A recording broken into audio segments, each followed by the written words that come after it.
You've probably been there, saying yes to everyone around you, your friends, your family, your colleagues, always trying to be the person they need. But when was the last time you said yes to yourself? When did you take a moment to check in with your own needs, your own desires, your own feelings? The truth is, when you constantly say yes to others, you start to say no to yourself. You start to disappear. Piece by piece, you shrink. You forget who you are, what you want, and what you stand for. You become the version of yourself that others need, not the version of you that you are meant to be. And here's the thing, it's not your fault. In a world that constantly demands more, it's easy to get caught in the cycle of giving, giving, and giving. You may not even realize it's happening, but over time, the demands of others start to take priority over your own. And this is where things begin to unravel. You see, when you lose sight of yourself, you start to feel empty.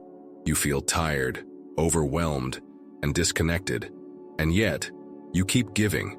You keep saying yes. But at what cost? What are you really losing when you don't put yourself first? Carl Jung, one of the most profound thinkers of the 20th century, spoke of the importance of individuation, the process of becoming the person you are meant to be, not the person others expect you to be. He said, "The privilege of a lifetime is to become who you truly are. And if you're always saying yes to everyone else, how can you ever find the space to become who you truly are?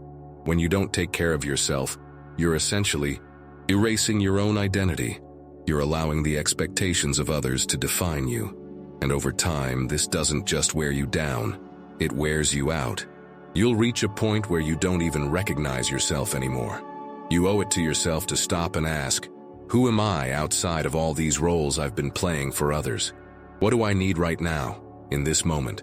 Taking the time to reflect on these questions is the first step towards reclaiming your true self. It's the first step toward drawing healthy boundaries and living with intention instead of just reacting to the demands of the world around you. What happens when you start saying no? What happens when you finally draw a line in the sand and say, this far and no further? At first, it can feel uncomfortable. It might even feel wrong. We've all been taught to be kind, to be generous, to put others first. The fear of disappointing others, of being seen as selfish or unkind, is deeply ingrained in us. But here's the truth, setting boundaries isn't selfish. It's necessary. It's an act of self-respect. Think about it. If you don't establish boundaries, you're letting others dictate the terms of your life. You're letting their needs and wants take precedence over your own, leaving you drained, overwhelmed, and resentful. This builds frustration over time, and soon you're no longer able to give freely. Instead, you give out of obligation, not from a place of abundance or love. Boundaries are like the walls of a house. They protect you. They create space for you to breathe, to think, to feel, and to be. Without them, you're like a house without walls, vulnerable, exposed, and subject to whatever comes your way. But how do you actually start setting those boundaries?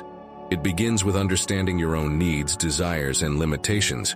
It starts with recognizing that you have the right to say no without feeling guilty, that your time, your energy, and your well-being are just as important as anyone else's.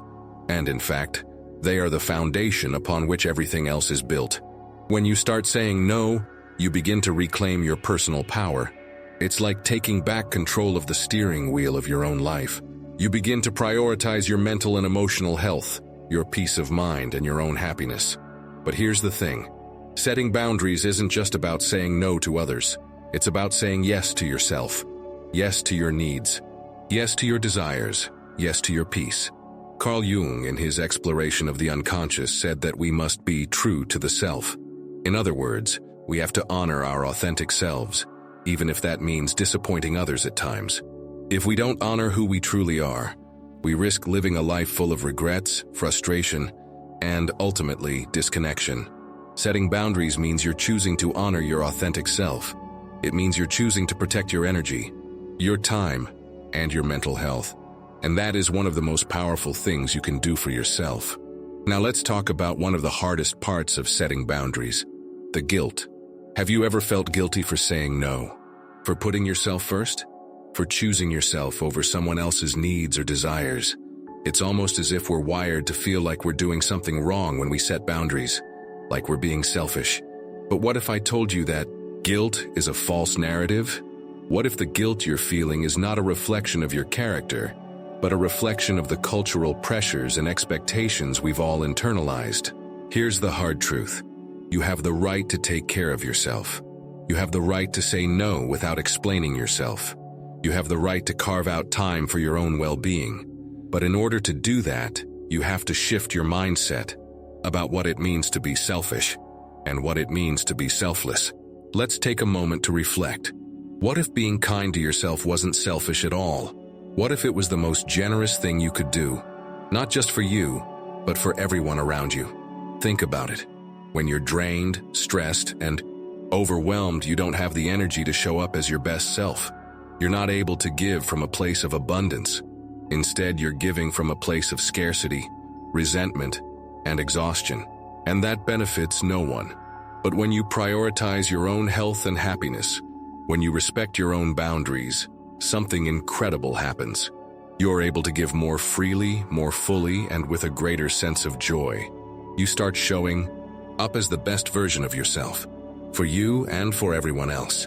The question is, can you let go of the guilt? Can you release the belief that you're a bad person for putting yourself first? Can you embrace the idea that your needs matter just as much as anyone else's? Let me tell you, you are worthy of that self-care. You are worthy of love, of peace, of respect. And if anyone makes you feel otherwise, that's a reflection of their beliefs, not yours. Jung often spoke of the importance of self-acceptance, of integrating all parts of the self, even the ones we may not want to acknowledge, to embrace who we truly are, without shame. So, let go of the shame you've been carrying. Release the guilt that doesn't belong to you. When you do that, you open up space for a deeper connection to your true self. When you let go of guilt, you give yourself permission to live authentically. And that is the ultimate act of self-love. Now that we've talked about boundaries, guilt, and the importance of putting yourself first, let's focus on the final piece of this journey, living with intention and embracing your true self. So, what does it mean to live with intention? Living with intention means waking up every day and making conscious choices that align with who you truly are, not who others want you to be.